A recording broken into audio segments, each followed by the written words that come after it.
स्वागत है दोस्तों आज के मुख्य समाचार में। आज देश और दुनिया से कई अहम और बड़ी खबरें आ रही है दोस्तों, बात करेंगे हर खबर पर विस्तार से। शारीरिक दूरी होगी तभी मिलेगा सामान, शनिवार की जगह संडे बंद होंगी दुकानें। बीजेपी ने उत्तर प्रदेश से जफर इस्लाम को बनाया राज्यसभा उम्मीदवार, 11 सितंबर को होगा उपचुनाव। दोस्तों बात करेंगे इस पर विस्तार से। हाईकोर्ट ने रद्द की मुहर्रम के दौरान जुलूस की अनुमति। दोस्तों बताएंगे कौन सी हाईकोर्ट ने ये अनुमति रद्द की है। दोस्तों जितिन प्रसाद के पक्ष में उतरे सिब्बल, बोले अपनी ही पार्टी में विरोध दुर्भाग्यपूर्ण है। दोस्तों बात करेंगे इस पर विस्तार से। देश में कोरोना के मामले 33 लाख के पार, रिकवरी दर में भी हुआ सुधार। दोस्तों बात करेंगे इस पर विस्तार से। राजस्थान में अशोक गहलोत सरकार का बड़ा फैसला, कोरोना महामारी के बीच 7 सितंबर से खुलेंगे सभी धार्मिक स्थल। दोस्तों बात करेंगे इस पर विस्तार से। लोन पर केंद्र से बोला सुप्रीम कोर्ट, आपने पूरा देश बंद कर दिया, अब राहत दीजिए। एक हफ्ते के अंदर अपना रुख स्पष्ट करने के लिए कहा है। दोस्तों बात करेंगे इस पर विस्तार से। कोरोना संक्रमण के कारण चुनाव आयोग बिहार में करेगा M3 ईवीएम का इस्तेमाल। दोस्तों बात करेंगे इस पर विस्तार से। बेलारूस के राष्ट्रपति लुकाशेंको ने कहा, मेरे मरने के बाद ही होंगे चुनाव, मुझे गोली मार दो। दोस्तों बताएंगे कैसे इस राष्ट्रपति ने इस तरह की भाषा इस्तेमाल की। दोस्तों गैर बीजेपी दलों के मुख्यमंत्रियों की बैठक में बोले उद्धव ठाकरे, फैसला करें केंद्र से डरना है या लड़ना है। दोस्तों बता दें कि जेईई और नीट परीक्षाओं को लेकर कांग्रेस का 7 राज्यों के सीएम संग मंथन। ममता बोली, एकजुट हो चलें सुप्रीम कोर्ट। चलिए दोस्तों देख लेते हैं आज की पहली बड़ी खबर। शारीरिक दूरी होगी तभी मिलेगा सामान, शनिवार की जगह संडे बंद होंगी दुकानें। जी हां दोस्तों, कोरोना संक्रमण न फैले इसके लिए ट्रेडर्स वेलफेयर सोसाइटी ने दुकानदारों से कहा है कि वो ग्राहकों से शारीरिक दूरी का पालन जरूर करें। यदि ग्राहक नियम को नहीं मानते हैं उनको सामान नहीं दें। प्रशासन भी निर्देश देने से पहले दुकानदारों को विश्वास में लेते हुए आदेशों को लागू करने से पहले थोड़ा समय दे और निर्देश स्पष्ट करे। दोस्तों ये खबर है हरियाणा के अंबाला से। तो चलिए दोस्तों देख लेते हैं अगली बड़ी खबर। बीजेपी ने उत्तर प्रदेश से जफर इस्लाम को बनाया राज्यसभा उम्मीदवार, 11 सितंबर को होगा उपचुनाव। जी हां दोस्तों, बीजेपी ने सैयद जफर इस्लाम को उत्तर प्रदेश से राज्यसभा उम्मीदवार बनाया है। दोस्तों बता दें कि अमर सिंह के निधन के बाद खाली हुई सीट पर 11 सितंबर को उपचुनाव होना है। उत्तर प्रदेश से राज्यसभा सदस्य के तौर पर उनका कार्यकाल जुलाई 2022 तक था। खाली सीट से बीजेपी ने जफर इस्लाम को उम्मीदवार बनाया है। दोस्तों बता दें कि जफर इस्लाम वही है जिन्होंने ज्योतिरादित्य सिंधिया को बीजेपी में मिलाया था। दोस्तों माना यह जा रहा है कि उनको उसी का ये इनाम दिया जा रहा है। चलिए दोस्तों देख लेते हैं अगली बड़ी खबर।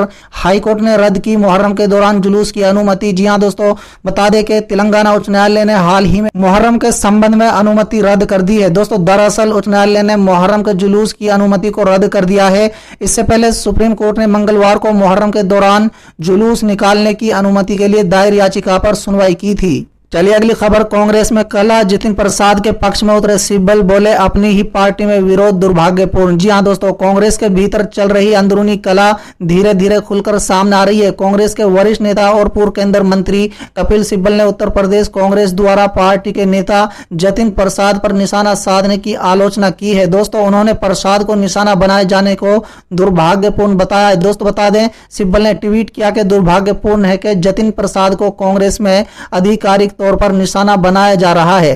दोस्तों कांग्रेस के भाजपा पर सर्जिकल स्ट्राइक के बजाय अपनी ही पार्टी के नेता को निशाना बनाने में मेहनत करनी पड़ रही है। बता दें कि जतिन प्रसाद 29 नेताओं में से एक हैं जिन्होंने नेतृत्व परिवर्तन के लिए सोनिया गांधी को चिट्ठी लिखी थी। चलिए अगली खबर। देश में कोरोना के मामले 33 लाख के पार, रिकवरी दर में भी हुआ सुधार। जी हां दोस्तों, देश में कोरोना वायरस का प्रकोप थमने का नाम नहीं ले रहा है और संक्रमण के 71,000 से अधिक नए मामले सामने आने से कुल संक्रमितों का आंकड़ा 33 लाख के पार हो गया है तथा करीब 969 और कोरोना मरीजों की मौत से मृतकों की संख्या 60,000 से अधिक हो गई है। वायरस के बढ़ते कहर के बीच राहत की बात यह है कि मरीजों के स्वस्थ होने की संख्या भी सुधरी है और आज फिर रिकवरी दर में बहुत अच्छा सुधार दर्ज किया गया है। चलिए अगली खबर। राजस्थान में अशोक गहलोत सरकार का बड़ा फैसला, कोरोना महामारी के बीच 7 सितंबर से खुलेंगे सभी धार्मिक स्थल। जी हां दोस्तों, राजस्थान में कोरोना महामारी के बीच गहलोत सरकार ने बड़ा फैसला किया है। दोस्तों राज्य में 7 सितंबर से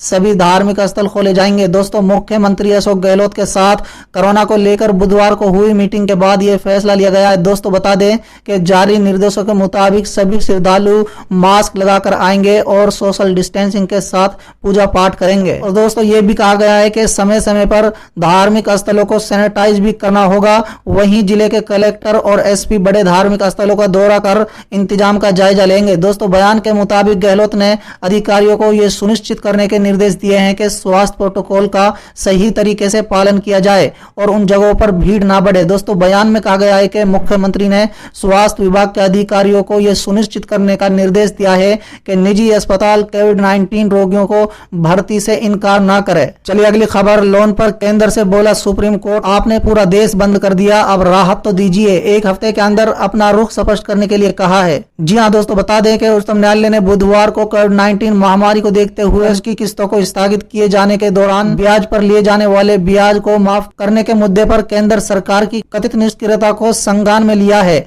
और निर्देश दिया है कि वो एक सप्ताह के भीतर इस बारे में अपना रुख स्पष्ट करे। न्यायालय ने इस दौरान कहा है कि आपने पूरा देश बंद कर दिया तो अब राहत तो दे दीजिए।